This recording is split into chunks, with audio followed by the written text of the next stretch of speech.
My name is londonrain. Thank you for joining me in my studio, and in today's episode of Between Layers I want to talk about how I stay inspired, and hopefully by the end of this video you'll have some new things to try out if you ever lack inspiration, as we all do sometimes. So let's get into it.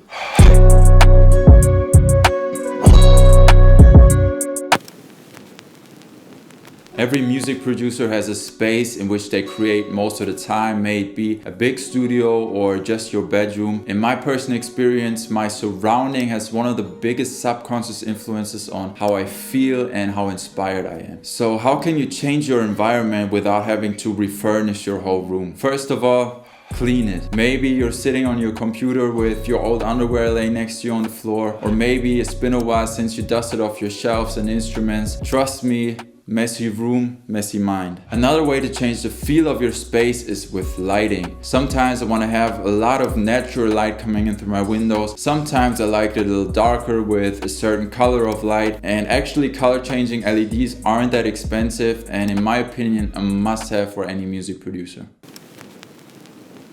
Of course, watching YouTube videos of people like me making music can always be inspirational, but what's even better is actually talking to artists and producers. I highly recommend joining a Discord server like Where's the Cookup, where you have dope creatives and actual industry people live streaming on a daily basis, producers exchanging ideas and more. Maybe you see someone whose music you like on there, or you find them on Instagram, so just hit them up, have them send you stuff over, send them stuff to get their feedback, let them break stuff down for you, break down projects for them. This is just an amazing way for both parties to learn and to get new inspiration.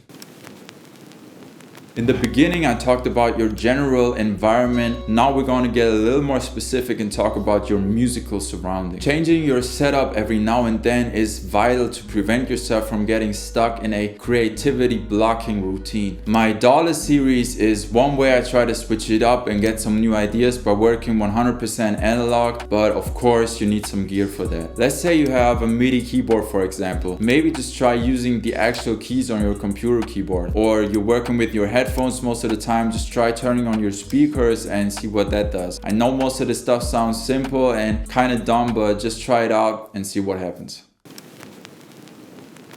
Most artists, musicians, or producers are always chasing the next big placement, chasing the first dollars, chasing independence, trying to make it. I also catch myself getting caught up in that, working 7 days a week, thinking about what I can do next the rest of the time, and getting frustrated whenever I didn't have a productive day. Unfortunately, our energy and creativity is limited. I have to force myself to take breaks to recover, and this could be the reminder for you to do the same.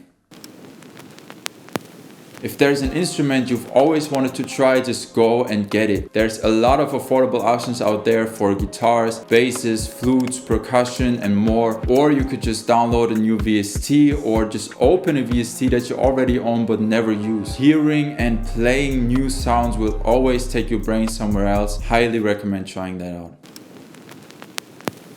Most of the times when I make music, I do it with a purpose. Sometimes it's for a video, sometimes for a collaboration or a sample pack. Very rarely do I just make something without a direction, without any pressure to achieve a certain goal, but when I do, I can get lost in it for hours. Satisfying my subconscious urge to just create for no reason always helps me to explore new sounds, find new inspiration on roads I wouldn't usually travel, and have more focus the next day to make the music I actually want or have to make.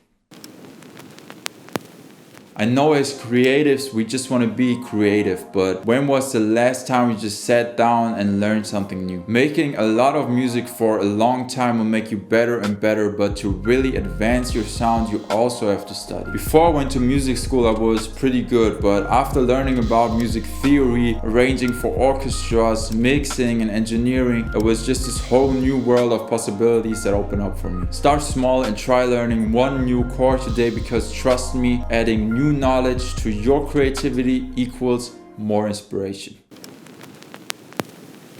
Something that I think is rarely talked about when trying to find new ways to stay inspired is how you treat yourself. Are you eating good, sleeping long enough, going outside every now and then, taking time away from your phone, taking a shower, brushing your teeth, etc.? And aside from your physical health, how are you doing mentally? I personally know taking the time to take care of these things feels like a waste when you're trying hard to get somewhere with your music every day, but as soon as you start feeling better inside and out, the inspiration will follow. That's all I have for the day. I really hope that this was helpful. Let me and others know how you find inspiration in the comments below. I also just uploaded an unreleased sample plus stamps to my Patreon. You can support what I do over there or right here by liking or subscribing. As always, I really appreciate you taking your time watching this, and I'll see you next Sunday. Love.